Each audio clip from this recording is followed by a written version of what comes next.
కృష్ణ అంటే గుంటూరు అలాగే ప్రకాశం మిగిలి ఉన్నాయి. వాటికి సంబంధించి మా ప్రతినిధి శివని అడిగి తెలుసుకుందాం. శివ, ఇంతకుముందు లేని విధంగా కొంచెం అంటే ఇప్పుడు జనసేన తెలుగుదేశం కూటమి కావచ్చు, ఇటు వైసీపీలో కావచ్చు, రెబల్స్ అనే కావచ్చు, అలాగే అసంతృప్తులని కొంచెం ఎక్కువగా కనపడుతున్నాయి ఈ 3 జిల్లాల్లో.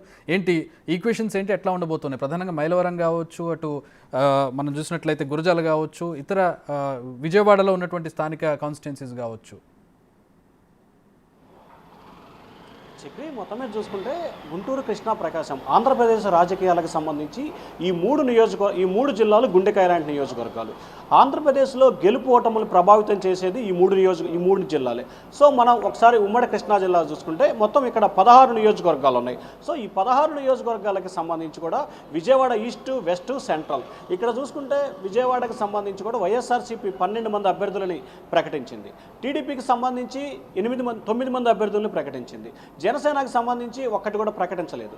ఇక ప్రధానంగా చూసుకుంటే కృష్ణా జిల్లాకు సంబంధించి విజయవాడ సెంట్రల్లో బోండా ఉమా, వెల్లంపల్లి శ్రీనివాస్ మధ్య ఫైట్ జరగబోతా ఉంది. ఆల్రెడీ వారిద్దరు కన్ఫర్మ్ అయింది. అయితే ఇక్కడ మల్లాది విష్ణు వెల్లంపల్లికి సహకరిస్తాడా లేదా అనే ఉత్కంఠ మాత్రం అనునిత్యం కొనసాగుతూ ఉంది. కానీ ఒకవైపు ఇద్దరు కలిసి ఉన్నట్టు నటిస్తూనే ఎక్కడా కూడా ఒకరిపై ఒకరు కత్తులు దూసుకుంటున్న పరిస్థితి కనిపిస్తూ ఉంది. ఇక విజయవాడ వెస్ట్ నియోజకవర్గానికి సంబంధించి ఆల్రెడీ ఆసిఫ్ ఖాన్ని వైసీపీ ప్రకటించింది.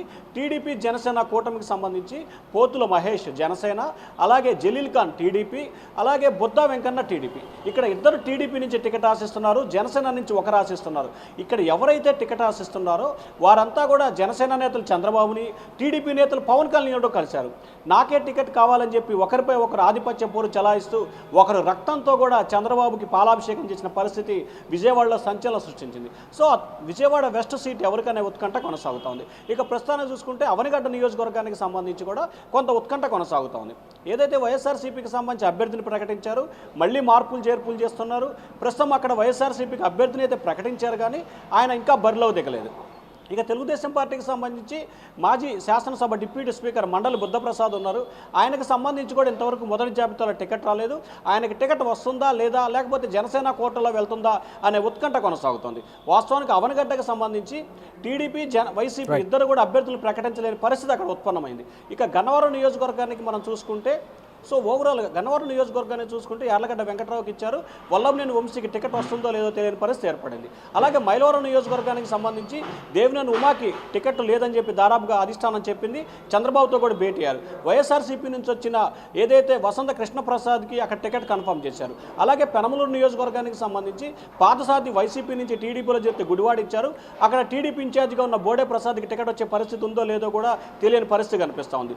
దేవినేని ఉమాని పెనమలూరు వెళ్ళమని చెప్పి కూడా చెప్పిన పరిస్థితి కనిపిస్తుంది. ఇక కృష్ణా జిల్లాకు సంబంధించి మనం ప్రధానంగా గుంటూరు జిల్లాకు సంబంధించి చూసుకుంటే 17 నియోజకవర్గాలకు సంబంధించి టీడీపీ 12 నియోజకవర్గాలను ప్రకటించింది. వైఎస్ఆర్సీపీ 10 నియోజకవర్గాలకు సంబంధించి ప్రకటన చేసింది. ఇక్కడ ప్రధానంగా ఒక తెనాలి నియోజకవర్గానికి సంబంధించి గురజాల నియోజకవర్గం, పెదకొరపాడు, నరసరావుపేట ఈ 4 నియోజకవర్గాలకు సంబంధించి 2 పార్టీల్లో కూడా కొంత విభేదాలు, ఉద్రిక్తత వాతావరణాలు అనేక అంశాలు చోటు చేసుకున్నాయి.